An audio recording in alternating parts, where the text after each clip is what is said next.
Every time we make a series of Blue Lights, we try and expand the world. Season 1 was set mainly in West Belfast, Season 2 on the other side of the community, and this time we go into our own backyard. South Belfast, it's a middle class area, and basically we've decided to look at that community and look at how organised crime infiltrates it, and drugs, and to just really annoy our neighbours. When we started thinking about Blue Lights, even in season 1, Declan and I had an idea that we really wanted to look at different parts of Belfast. A small city geographically, but one that has much variance and lots of colour and life in different forms.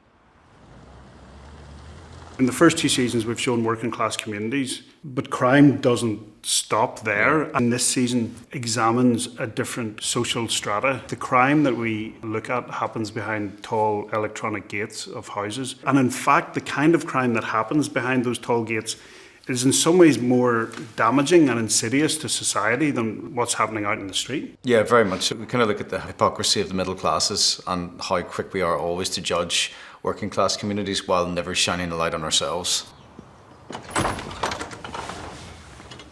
Have you come to confess your sins? I think season 3 presents the biggest physical threat that the police officers have ever encountered.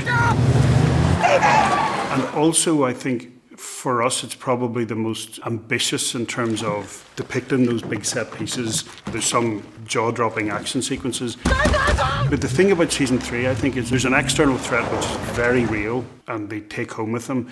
But the internal threat is a sense of almost despair from all of them about, can I keep doing this? There's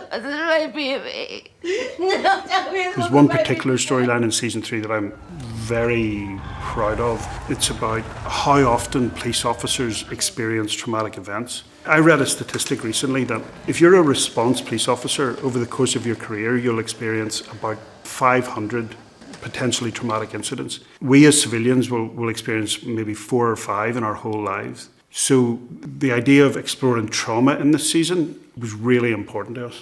Severe blood loss. Stevie, it's really bad. There's a lot of blood. Like in any police station anywhere, some people move on and new people come in. So it's a really good device that we have new energy coming in, new personalities. How are they going to get on with the original people there? So there's a lot of that new tension comes in. Shane, what the hell? And it's important to kind of repopulate the cast in that way, not only because it's honest, but it keeps it fresh for us as creative people. You were being stupid and selfish as usual. Get the f***. Whenever we go to make a new series of Blue Lights, we want to have it feel different, but also there's certain building blocks that we love and that the audience love, which we're never going to mess with.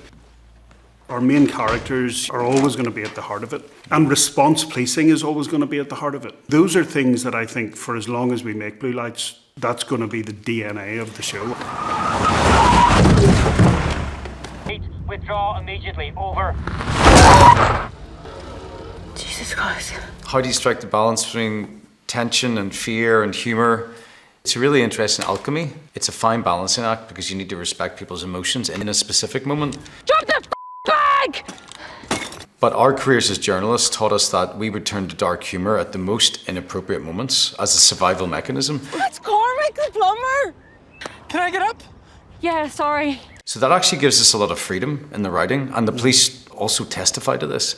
Inside. B, I can't. Why not? I'm after pushing myself. They see great horror and they need to diffuse that in some way when they get back into the patrol car. And it's because they need to find a way to sedate their minds at a certain time.